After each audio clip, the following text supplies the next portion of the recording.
بسم اللہ الرحمن الرحیم۔ باب اطعام الطعام من الاسلام۔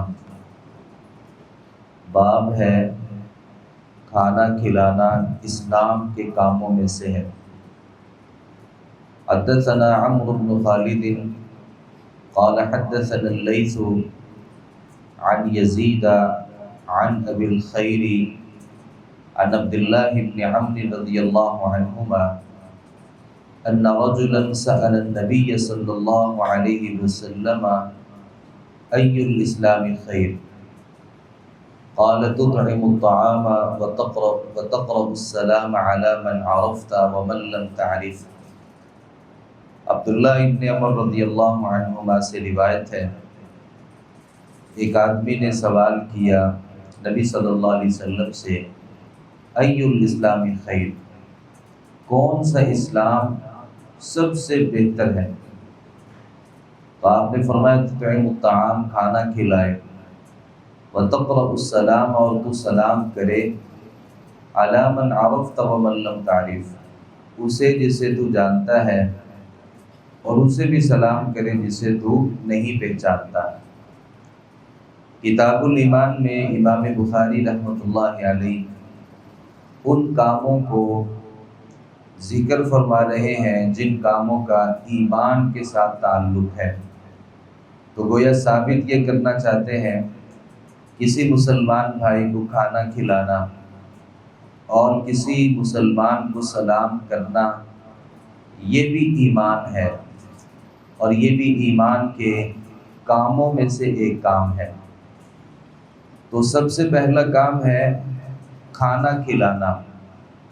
اب کھانا کھلانے کا جو مفہوم ہے یہ بڑا وسیع ہے۔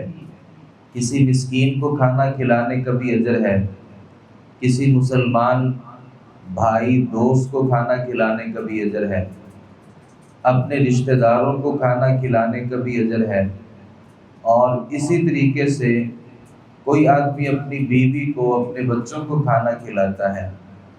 روایات میں یہاں تک آتا ہے کہ کوئی آدمی اپنے بیوی بچوں کو ایک لقمہ نہیں دیتا مگر اللہ رب العالمین کے ہاں وہ صدقہ لکھا جاتا ہے۔ اور خیر الصدقۃ ما کان عن ظہر غنی وابدأ بمن تعول، بہترین صدقہ وہ ہوتا ہے جس کے بعد بھی انسان غنی رہے، اور بہترین وہ صدقہ ہے جس کی ابتدا اور آغاز انسان اپنے گھر سے کرتا ہے۔ تو اپنے گھر والوں کو کھانا کھلانے کا بھی اجر ہے، بیوی بچوں کے لیے انسان کماتا ہے، یہ بھی ایمان کے کاموں میں سے ہے۔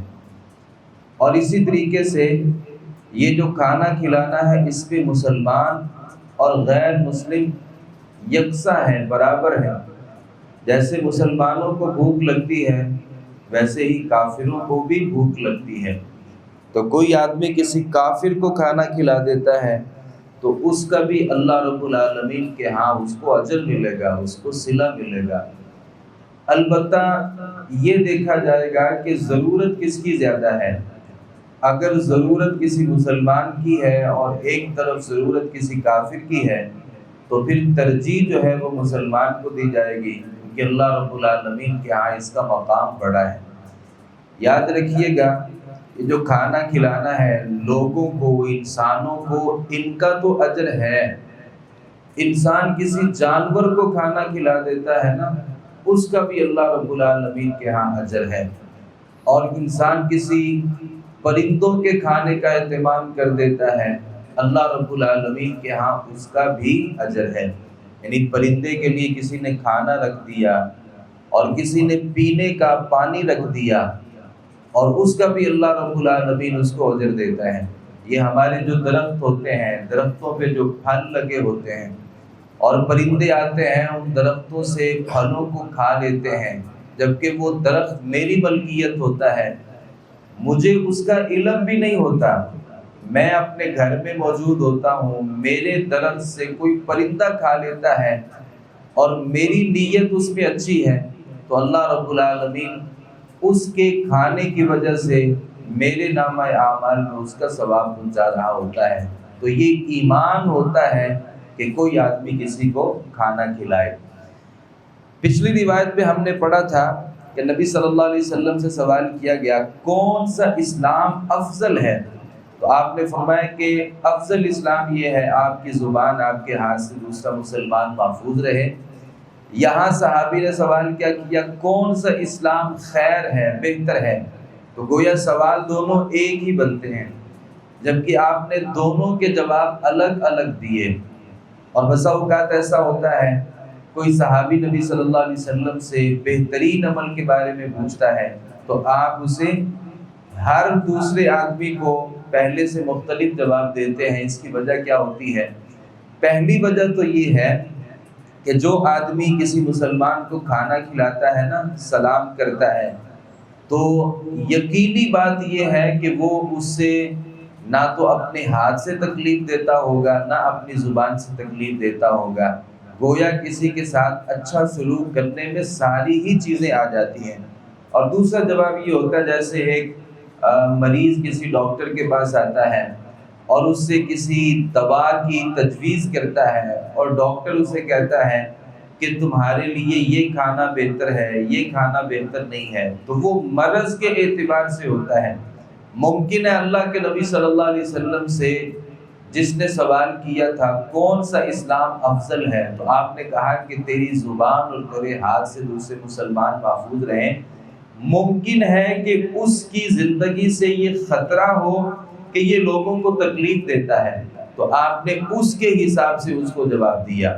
اور جس آدمی نے یہ پوچھا کہ اللہ کے نبی اسلام کون سا بہتر ہے، ممکن ہے وہ نماز پڑھتا ہو، روزے رکھتا ہو، دوسرے مسلمان بھائیوں کو تکلیف نہ دیتا ہو، لیکن اس کی زندگی میں بخل شامل ہو، تو آپ نے اسے کہہ دیا کہ تیرے لیے یہ ہے کہ تم نے مسکینوں کو یا لوگوں کو کھانا بھی کھلانا ہے۔ اور اس کی ایک وجہ یہ بھی ہو سکتی ہے کہ نبی کریم صلی اللہ علیہ وسلم جب مدینہ طیبہ تشریف لائے تھے، یہاں پہ بھوک تھی اور لوگ غریب تھے، کاروبار نہیں تھے، تو اللہ کے نبی صلی اللہ علیہ وسلم نے ان حالات میں مسکینوں کو، غریبوں کو، بھائیوں کو، دوستوں کو کھانا کھلانے کو بہت بڑا اسلام قرار دے دیا۔ اور نبی صلی اللہ علیہ وسلم نے جب اسلام کا دعویٰ کیا تھا اور آپ نے نبوت کا دعویٰ کیا، اور سب سے پہلے جو آپ کے احکامات تھے ان احکامات میں یہ تھا یا ایھا الناس، لوگوں اطعموا الطعام، کھانا کھلاؤ، افشوا السلام، سلام کو عام کرو، وصلوا الارحام، صلہ رحمی کرو، وصلوا باللیل والناس نیام، رات کے وقت جب لوگ آرام کر رہے ہوتے ہیں نماز پڑھو، تدخلوا الجنۃ بسلام، تم سلامتی کے ساتھ جنت میں داخل ہو جاؤ گے۔ تو یہ کھانا کھلانا جو ہے، کوئی آدمی اگر کھانا نہیں کھلاتا جبکہ لوگوں کو اس کی ضرورت بھی ہے، اور یہ کھانا کھلانے کی استعداد، طاقت، قوت بھی رکھتا ہے، اللہ رب العالمین نے جن لوگوں کو جہنم میں پھینکنا ہے نا، اور جہنمی جب جہنمیوں سے سوال کریں گے ما سلککم فی سقر، کون سی چیز تمہیں جہنم میں لے کر کے آئی ہے، تو وہ کہیں گے لم نکن من المصلین، نماز نہیں پڑھتے تھے، وَلَمْ نَكُنْ نُطْعِمُ الْمِسْكِينَ، مسکینوں کو کھانا نہیں کھلاتے تھے۔ یہ اتنا بڑا عمل ہے کہ یہ انسان یہ عمل آپ کو جہنم سے آزاد کر سکتا ہے۔ اور دوسرا کام نبی صلی اللہ علیہ وسلم نے فرمایا جسے آپ پہچانتے ہیں اسے بھی سلام کرنا ہے، اور جسے آپ نہیں پہچانتے اس کو بھی سلام کرنا ہے۔ ہماری عادت یہ ہوتی ہے جو جان پہچان میں آتا ہے اسے سلام کرتے ہیں، اور جسے نہیں پہچانتے اسے سلام بھی نہیں کرتے، حالانکہ شریعت یہ کہتی ہے آپ اسے جانتے ہیں پھر بھی سلام کریں، آپ اسے نہیں پہچانتے پھر بھی سلام کریں، یہاں تک کہ اگر کسی بندے کے بارے میں آپ کو شبہ ہے نا، شبہ کہ یہ بندہ پتہ نہیں مسلمان ہے یا مسلمان نہیں ہے، آپ نے اس کو بھی سلام کرنا ہے۔ یعنی آپ کو لگتا ہے کہ شاید یہ مسلمان ہو، شاید یہ کافر ہو، پھر بھی آپ اس کو سلام کریں گے، کیونکہ حدیث یہ کہتی ہے من لم عرفتا، جسے آپ نہیں پہچانتے کہ وہ کیسا آدمی ہے، پھر بھی آپ اس کو سلام کریں گے، کیونکہ سلام کرنے سے آپس میں محبتیں بڑھتی ہیں، یہ قربتیں بڑھتی ہیں، یہ آپس میں تعلقات کو مضبوط کرتا ہے۔ کسی مسلمان بھائی کو سلام کرنا، ہاں جس کے بارے میں آپ یقین ہے کہ یہ بندہ مسلمان نہیں ہے، یہ بندہ یہودی ہے، عیسائی ہے، کافر ہے، یہ ہندو ہے، اس کا اسلام کے ساتھ کوئی تعلق نہیں ہے، تو پھر آپ اس کو سلام نہیں کریں گے۔ البتہ اگر کوئی یہودی اور عیسائی آپ کو سلام کر لیتا ہے، یعنی یہودی اور عیسائی خود آپ کو سلام کرتا ہے، تو آپ اس کے جواب میں وعلیکم کہہ سکتے ہیں۔ البتہ وعلیکم السلام ورحمۃ اللہ وبرکاتہ یہ الفاظ کہنا یہودی اور عیسائی کے جواب سلام میں بھی جائز نہیں ہے۔ البتہ جو ہندو ہوتا ہے اور جس کا اہل کتاب کے ساتھ بھی کوئی تعلق نہیں ہے، اس کے سلام کے جواب میں وعلیکم کہنا بھی جائز نہیں ہے۔ اس کا مطلب یہ ہوا کہ جسے جانتے ہیں اسے بھی سلام کرنا ہے، اور جسے نہیں پہچانتے اس کو بھی سلام کرنا ہے، تو یہ بھی اسلام ہوتا ہے، یہ بھی ایمان ہے۔ تو امام بخاری رحمۃ اللہ علیہ یہ ثابت کرنا چاہتے ہیں کھانا کھلانا اور کسی مسلمان بھائی کو سلام کرنا یہ بھی ایمان کے اجزاء میں سے ہے، اور ایک بندے کے اندر یہ دونوں خوبیاں موجود ہیں، اس کا مطلب یہ کہ اس میں ایمان اور اسلام کی جو سب سے بہترین چیزیں ہیں اور اسلام کے جو سب سے بہترین اعمال ہیں وہ اس بندے کی زندگی میں موجود ہیں۔ اللہ تعالیٰ سے دعا ہے صحیح معنوں میں حدیث کو سمجھنے، اس پر عمل پیرا ہونے کی توفیق عطا فرمائے۔ وما علینا الا البلاغ المبین۔